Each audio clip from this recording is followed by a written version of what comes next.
আসসালামু আলাইকুম ওয়া রাহমাতুল্লাহি ওয়া বারাকাতুহু নাহমাদুহু ওয়া নুসাল্লি আলা রাসূলিহিল কারীম আম্মা বা'দ। সম্মানিত প্রিয় মুসলমান ভাই ও বোনেরা, সকলের প্রতি আমার সালাম, শুভেচ্ছা, অভিনন্দন।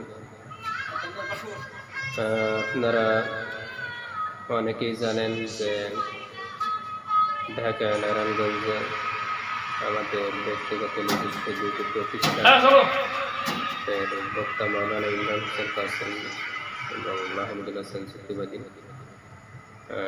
একটি হয়তুন উম্মাহ মাদ্রাসা, অপরটি হচ্ছে জান্নাতুল বাকি এতিমখানা হাফিজিয়া মাদ্রাসা, এবং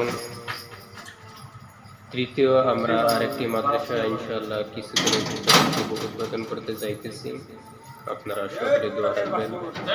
আল জামিয়াতুল ইসলামিয়া শফিকুল উলুম কওমি মাদ্রাসা ইনশাআল্লাহ আমাদের